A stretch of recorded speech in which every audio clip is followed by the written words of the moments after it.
Boa noite. Dando continuidade à série de palestras promovidas pela Casa de Fabiano, hoje nós vamos aqui falar de uma passagem assim muito significativa, marcante do Evangelho, que é a conversão de Saulo, né?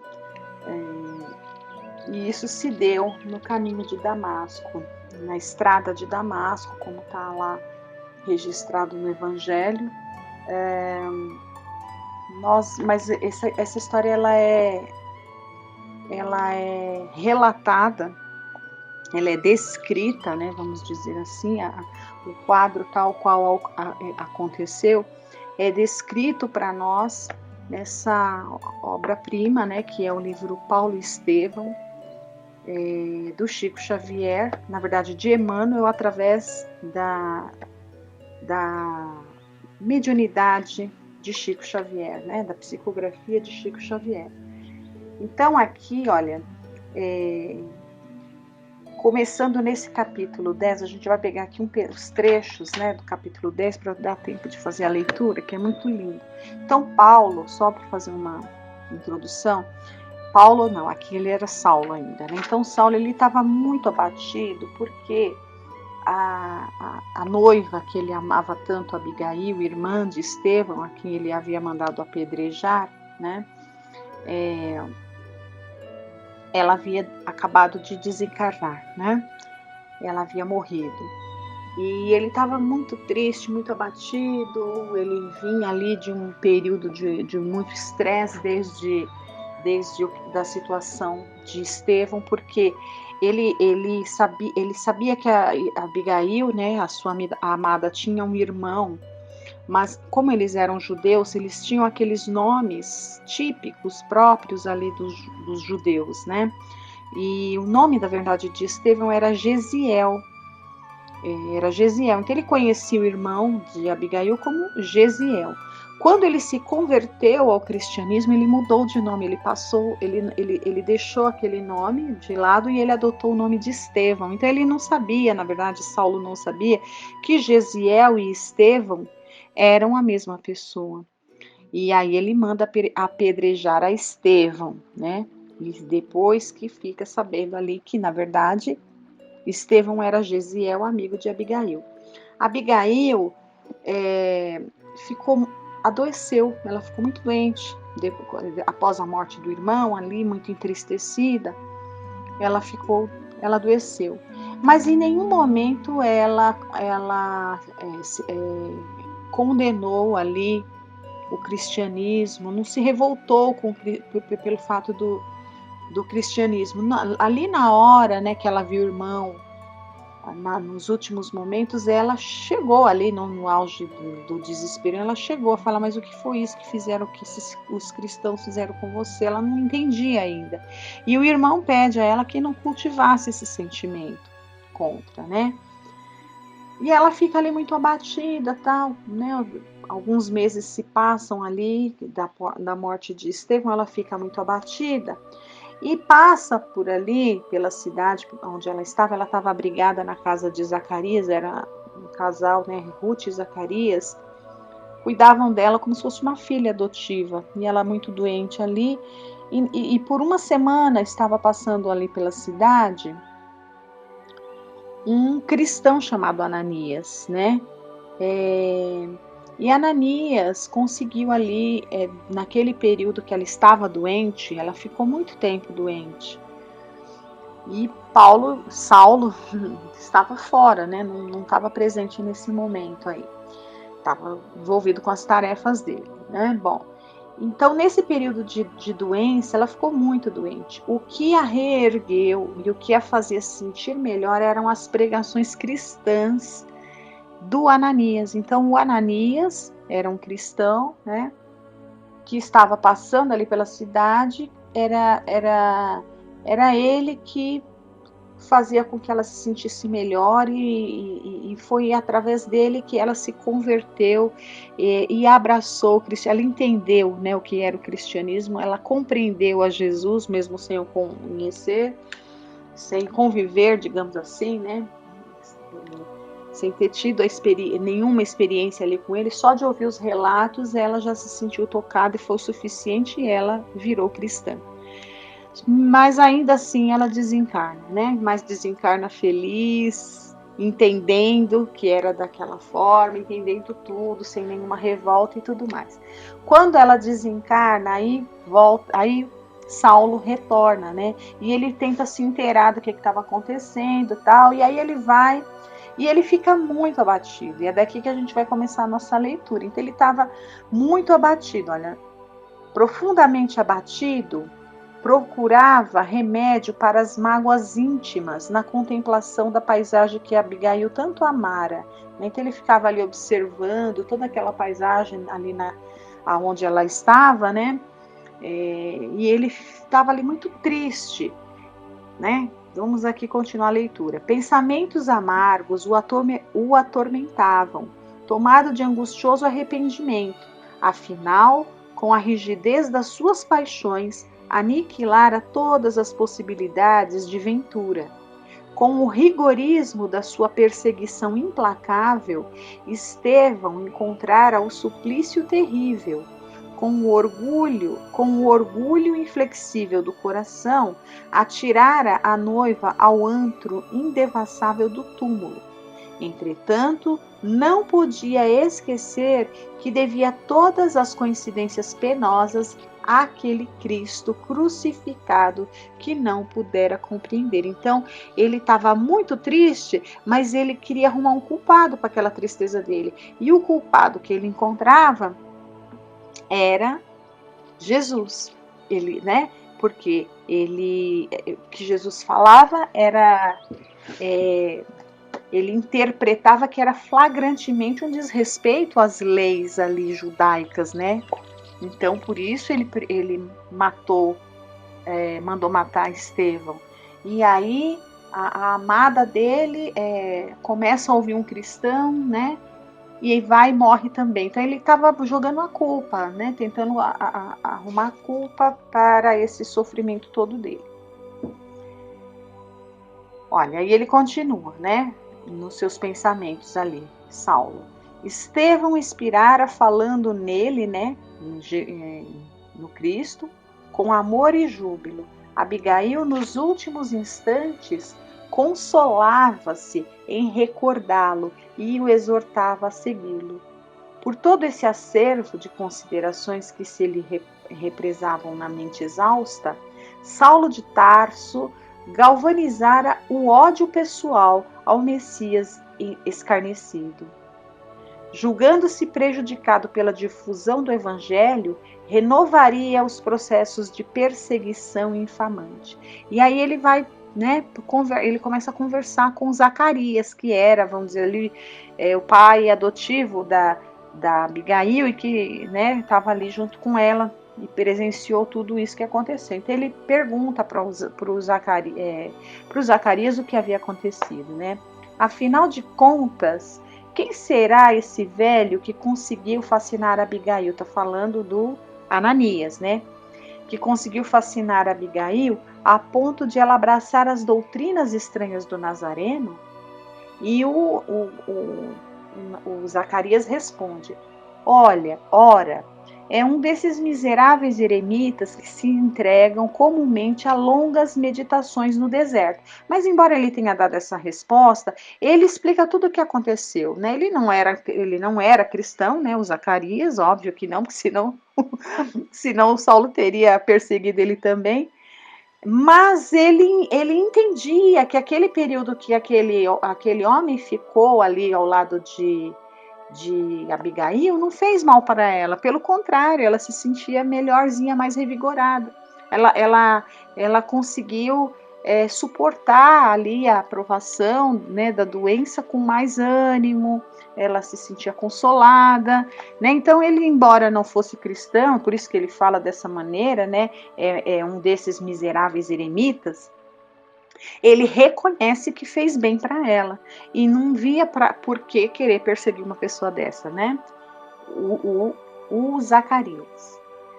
Mas o Saulo, irredutível, né? Ele fala, sim, né? Depois que que Zacarias narra tudo ali para ele, que fez bem para Abigail e tudo mais, ele fala: sim, reconsidero melhor as razões que te induziram a suportar tudo isso, ou seja, acolher esta pessoa na casa dele, né, o Ananias, no caso, acolher ali na casa dele para que ficasse ali auxiliando a Abigail. Então, ele reconsidera a falha, digamos assim, do Zacarias.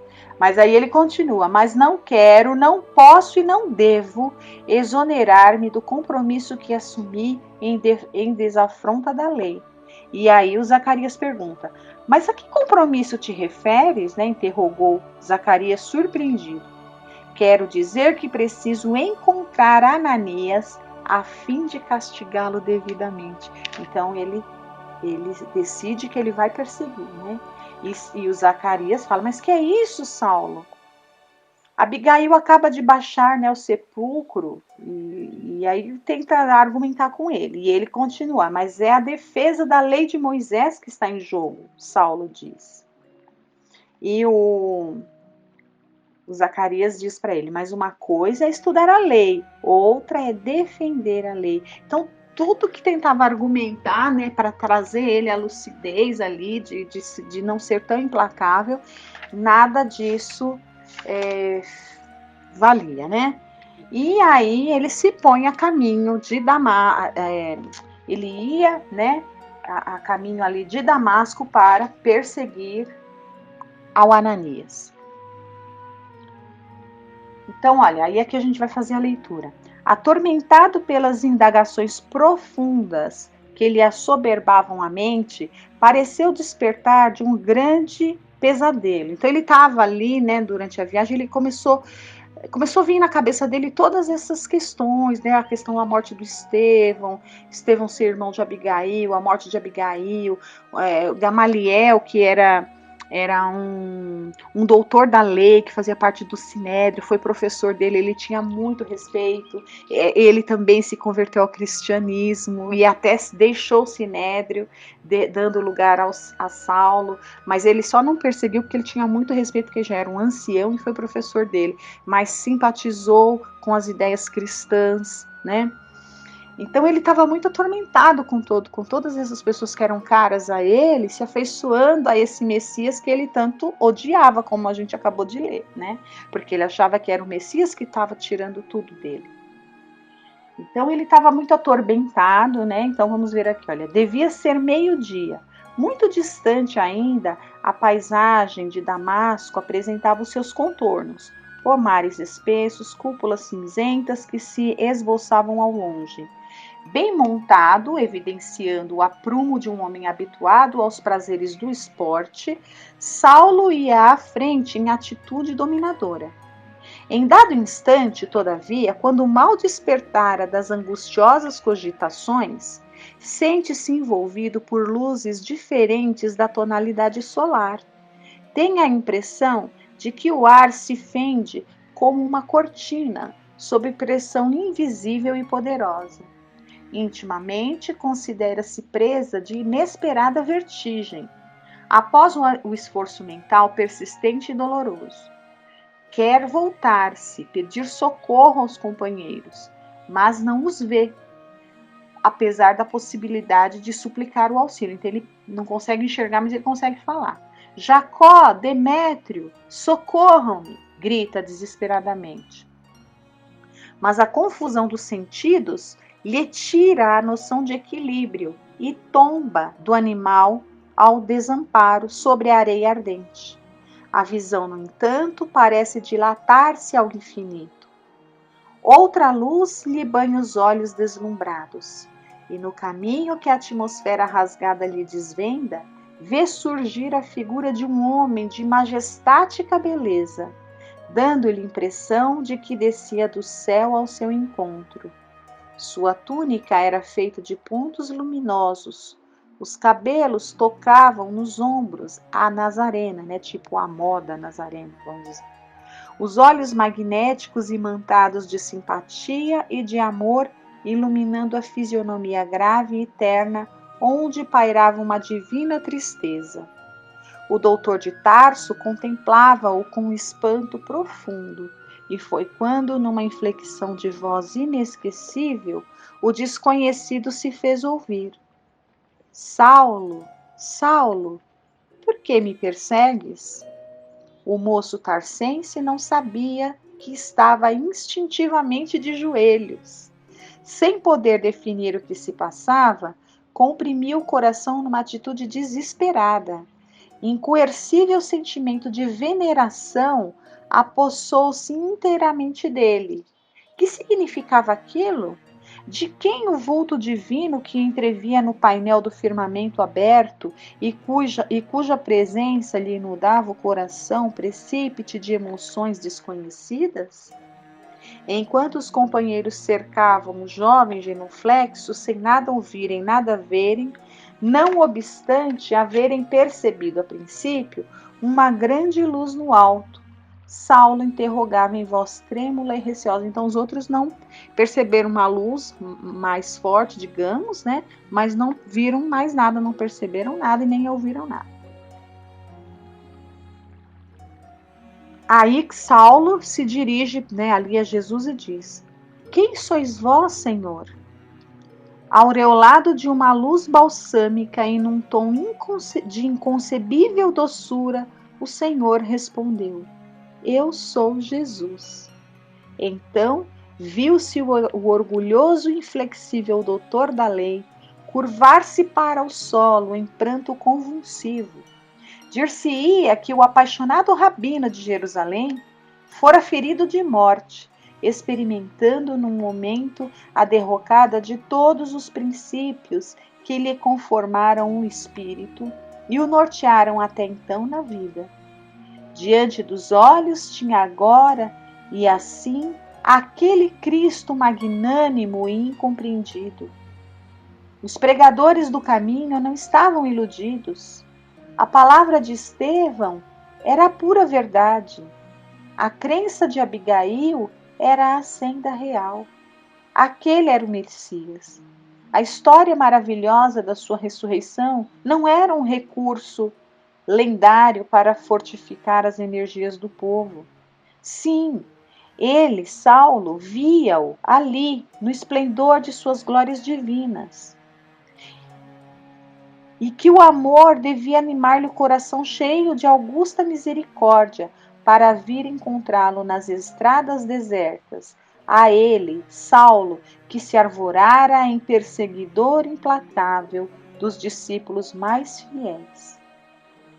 Na expressão de sinceridade da sua alma ardente, considerou tudo isso na fugacidade de um minuto. Então, tudo isso passou assim, né, com a maior clareza e em um minuto. Experimentou a invencível vergonha do seu passado cruel.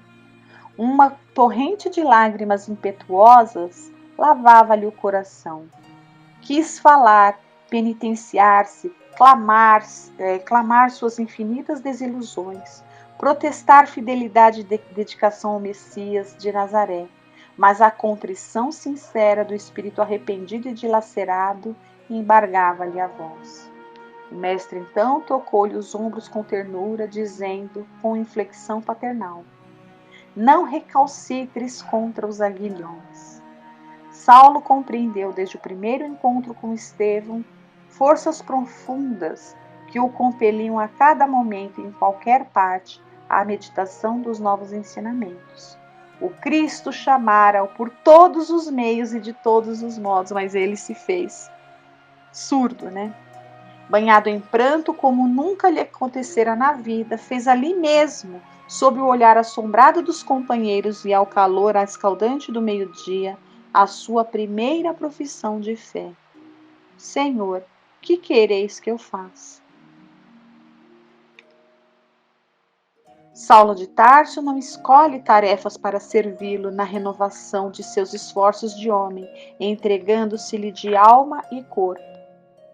Foi aí que Jesus, contemplando-o mais amorosamente e dando-lhe a entender a necessidade de os homens se harmonizarem no trabalho comum da edificação de todos, no amor universal, em seu nome, esclareceu generosamente: Levanta-te, Saulo, entra na cidade e lá te será dito o que te convém fazer. Esfregou os olhos como se desejasse rasgar o véu que lhe obscurecia a vista, mas só conseguia tatear no seio das trevas densas. Aos poucos começou a perceber a presença dos amigos que pareciam comentar a situação. E ele começou a perceber e não a ver, né? Então assim a gente encerra esse relato. Aí os amigos acham que ele está ficando louco, né? E aí mais para frente ele entra na cidade, ele vai procurar ali ao Ananias, né? Ele fica no deserto. Então tem todo o desenrolar desse livro aqui maravilhoso, que tem uma outra parte que provavelmente a gente pode trazer aí para a próxima semana, o momento em que ele decide mudar até de nome, né? O significado disso, dessa coisa da mudança, da transformação, do homem velho no homem novo, né? O significado mesmo da reforma íntima. Então que a gente reflita nessa história real, linda, né, que é narrada aqui tal qual aconteceu, com a beleza, né, ela é descrita, né, nesse livro aqui.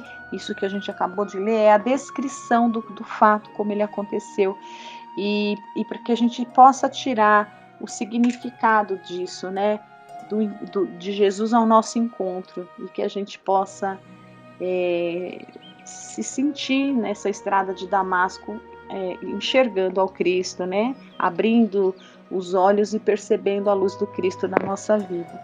Então, assim me despeço, que tenhamos toda uma excelente semana, e agora vamos ficar aí com a segunda parte do estudo com o Livro dos Espíritos. Uma boa noite.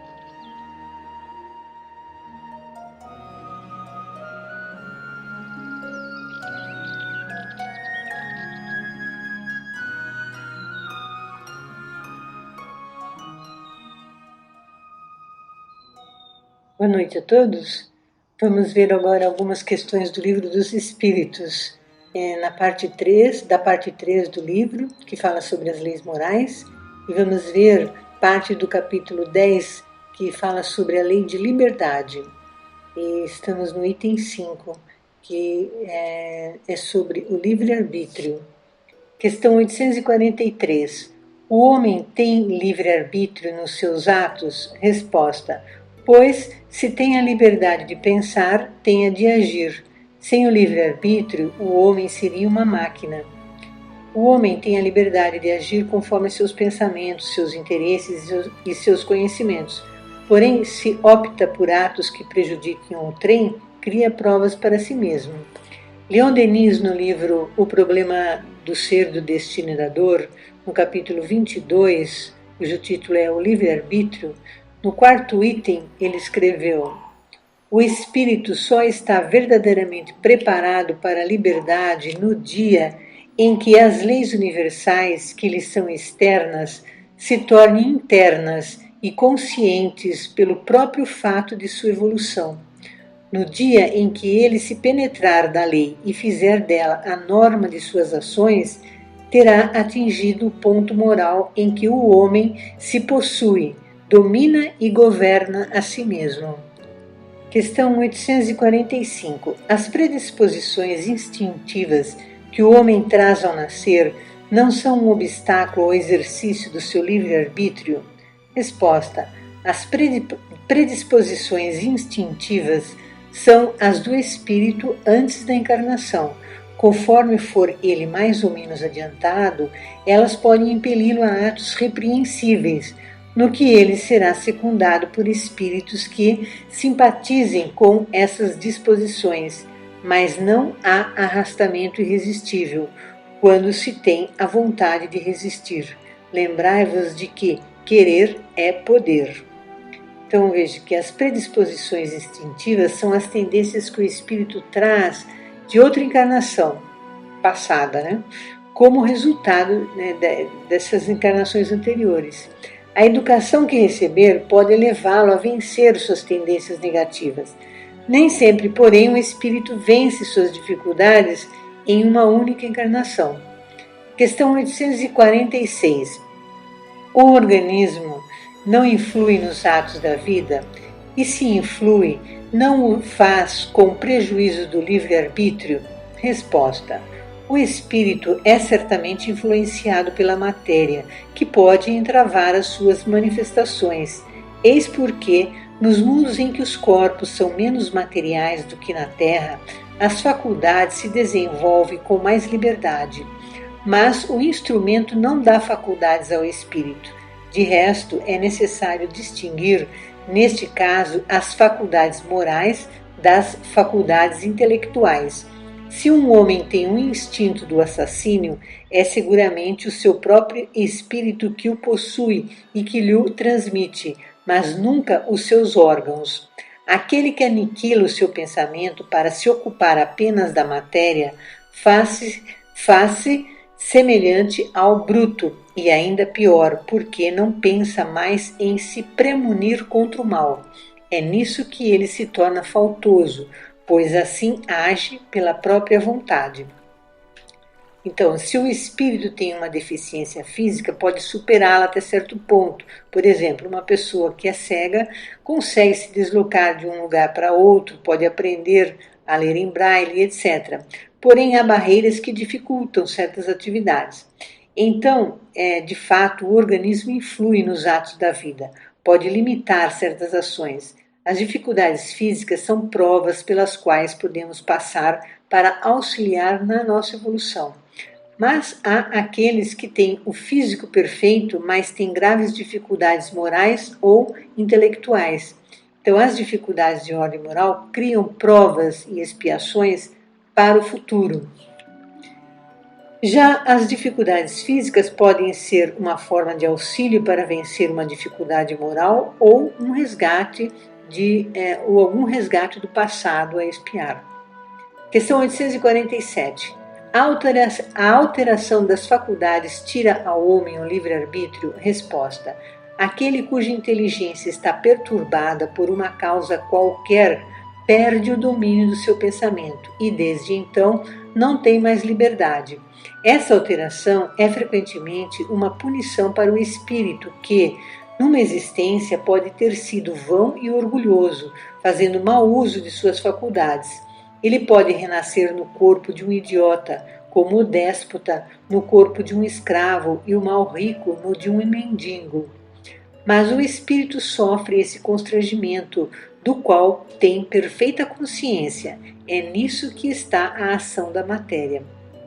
Então vemos nessa questão que o espírito pode perder seu livre-arbítrio ao reencarnar com uma deficiência mental, por exemplo. O espírito pode até perceber tudo que ocorre à sua volta, mas não consegue dominar o corpo adequadamente para manifestar-se conforme queira.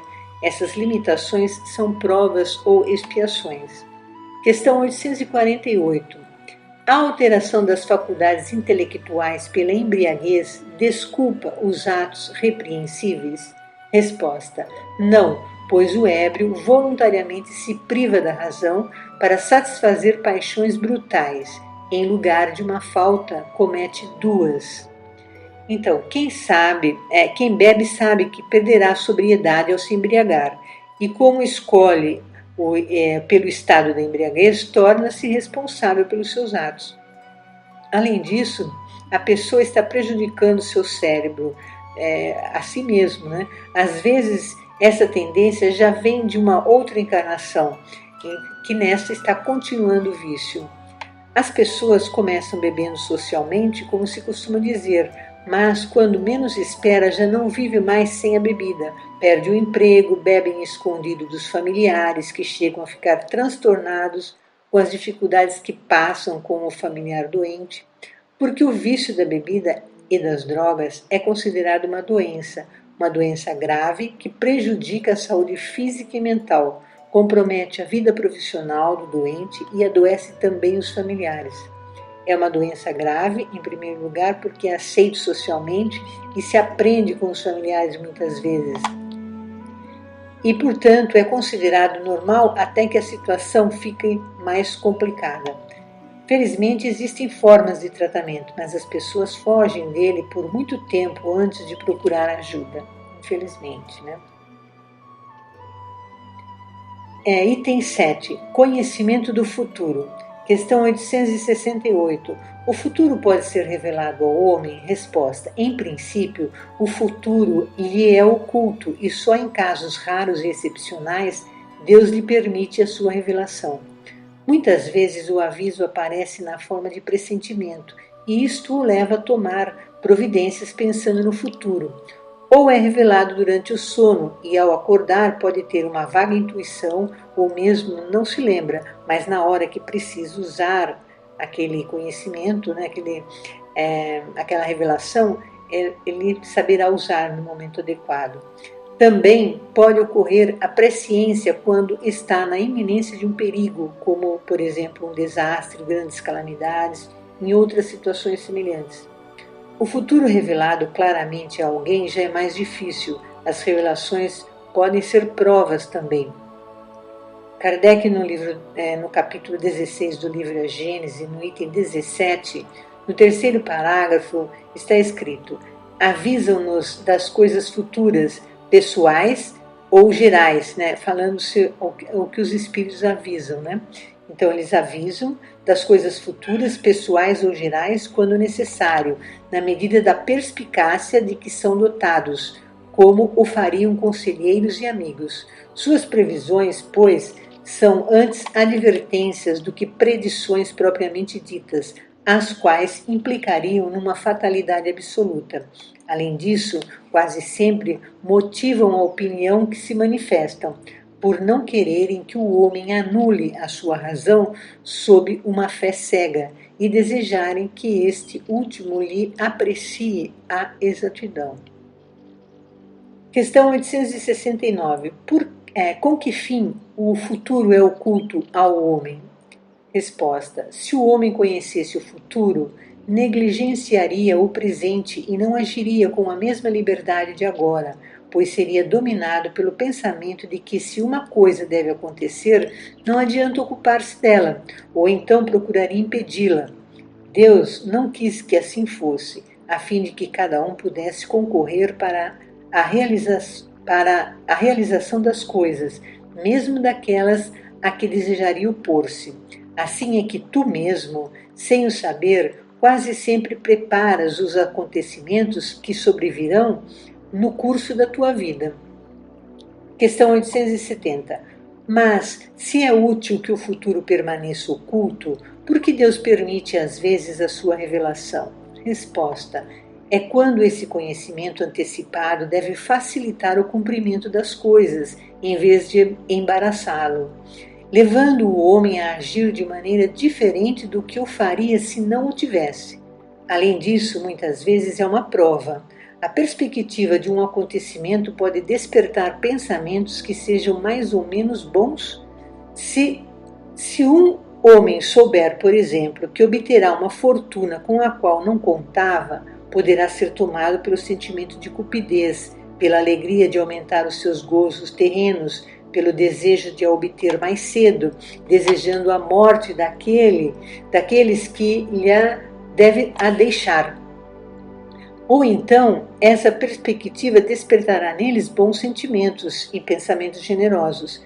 Se a previsão não se realizar, será outra prova, a da maneira por que suportará a decepção, mas não deixará por isso de ter o mérito ou demérito dos pensamentos bons ou maus que a crença na previsão lhe provocou. Então vemos nessa questão que a revelação vem ao auxílio de alguém, ou pode ser até mesmo uma prova que nem chega a cumprir. Questão 871.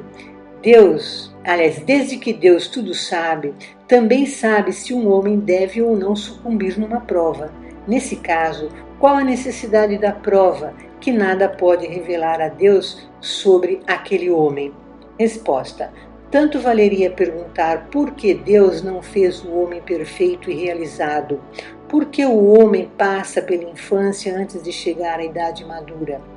A prova não tem por fim esclarecer a Deus sobre o mérito do homem, porque Deus sabe perfeitamente o que ele vale, mas deixará ao homem toda a responsabilidade da sua ação, uma vez que ele tem a liberdade de fazer ou não fazer. Podendo o homem escolher entre o bem e o mal, a prova tem por fim colocá-lo ante à tentação do mal, deixando-lhe todo o mérito da resistência. Ora, não obstante Deus saiba muito bem com antecedência se ele vencerá ou fracassará, não pode puni-lo nem recompensá-lo na sua justiça por um ato que ele não tenha praticado ainda. Então vejamos que as provas existem para que o espírito possa evoluir e até se conhecer, né? Através das situações pelas quais passa, desenvolverá cada vez mais sua inteligência, suas qualidades morais. Deus nos conhece, nós é que precisamos desenvolver a sabedoria relativa à nossa condição de seres humanos. Agora tem um comentário de Kardec.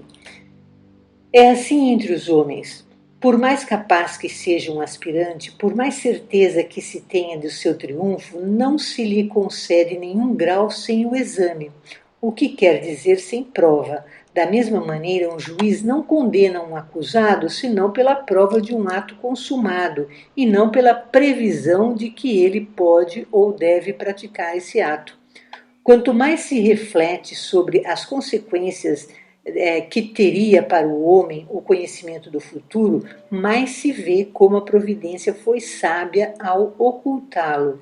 A certeza de um acontecimento feliz o atiraria na inação, a de um acontecimento desgraçado no desânimo, e num caso como no outro, suas forças seriam paralisadas. Eis porque o futuro não é mostrado ao homem senão como um alvo que ele deve atingir pelos seus esforços, mas sem conhecer as vicissitudes por que deve passar para atingi-lo. O conhecimento de todos os incidentes da rota lhe tiraria a iniciativa e o uso do livre-arbítrio.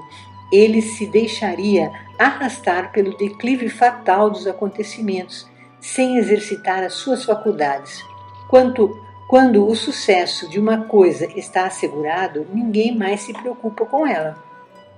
Então, nessas colocações de Kardec, vemos que se soubermos durante a encarnação pelo que passaremos, não estaríamos exercitando as nossas capacidades e, portanto, não estaríamos evoluindo, nos fortalecendo como seres capazes de realizações. Não seríamos donos de nós mesmos, seríamos algo como um fantoche. Mas Jesus disse, vós sois deuses. Isto quer dizer que temos o livre-arbítrio. Deus sabe o caminho que criaremos, mas nós temos que construí-lo. Emmanuel, no livro denominado Emmanuel, psicografado por Francisco Cândido Xavier, no capítulo 33, cujo título é 4 questões de filosofia, a primeira questão é sobre o determinismo e livre-arbítrio, e eu vou ler só a resposta. Os seres da minha esfera não conhecem o futuro, é Emmanuel falando, né? Nem podem interferir nas coisas que lhe pertencem. Acreditamos, todavia, que o porvir, sem estar rigorosamente determinado, está previsto nas suas linhas gerais. Imaginai um homem que fosse efetuar uma viagem. Todo o seu trajeto está previsto, dia de partida, caminhos, etapas, dia da chegada. Todas as atividades, contudo, no transcurso da viagem, estão afetadas ao viajante, que se pode desviar ou não do roteiro traçado, segundo os ditames da sua vontade. Daí se infere que o livre-arbítrio é lei irrevogável na esfera individual, perfeitamente separável das questões do destino, anteriormente preparado. Os atos premonitórios são sempre dirigidos por entidades superiores que procuram demonstrar a verdade de que a criatura não se reduz a um complexo de oxigênio, fosfato, etc., e que, além das percepções limitadas do homem físico, estão as faculdades superiores do homem transcendente. Então vemos aqui que há uma previsão, um planejamento da encarnação, mas no trajeto tudo está por conta do viajante, ou seja, do reencarnante, que pode mudar alguns pontos do trajeto ou se desviar totalmente, pois o que prevalece é o livre-arbítrio. As provas criadas por ele em outras existências, se não forem resgatadas numa encarnação, embora tenha sido planejada, será em outra, quando o devedor definitivamente decidir reparar o seu passado, sem vacilar. mesmo porque há provas que levam séculos de preparo em várias encarnações para depois conseguir vivenciá-la. Bom, no livro Essencial, finalizando, eu vou ler uma história que está no livro chamado Essencial, editado por Emmanuel e psicografado por Francisco Cândido Xavier. E o nome da história é As Três Escolhas. O discípulo apresentou-se ao orientador cristão e indagou: instrutor, em sua opinião, qual é a lei que englobaria em si todas as leis de Deus? O interpelado respondeu: a lei do bem. Entretanto, acrescentou o aprendiz, quem diz lei refere-se a clima de ação que todos devemos observar. E ele responde, isto mesmo. E aí vem a pergunta, nesse caso, onde ficaria o livre-arbítrio? E o orientador meditou alguns momentos e considerou, o livre-arbítrio é concedido a todas as criaturas conscientes, porquanto a cada espírito será dado o que lhe cabe receber, conforme as suas próprias obras. O Criador, porém, não é autor de violência. Por isso, até mesmo ante a lei do bem, a pessoa humana dispõe de 3 opções distintas. Poderemos segui-la, parar na senda evolutiva, de modo a não segui-la, ou afastamo-nos dela pelos despenhadeiros do mal. Instrutor amigo, esclareça por obséquio a que resultados nos levam as 3 escolhas referidas. O mentor aclarou com serenidade, respondendo: os que observam a lei do bem se encaminham para as esferas superiores. Os que preferem descansar em caminho, por vezes se demoram muito tempo na inércia, retomando a marcha com muitas dificuldades para a readaptação às tarefas da jornada. E os que se distanciam voluntariamente nos resvaladouros do desequilíbrio, muitas vezes gastam séculos presos nos princípios de causa e efeito, até que um dia, deliberadamente, aceitar a própria renovação. Compreendeu? O aprendiz fez leve movimento afirmativo e começou a pensar. E assim, aproveitemos para refletir também, né, o que seria melhor para nós dessas 3 opções. E vamos orar, pedir a Deus auxílio para termos a fortaleza necessária nas horas das nossas decisões e atitudes. Obrigado. Boa noite. Boa semana.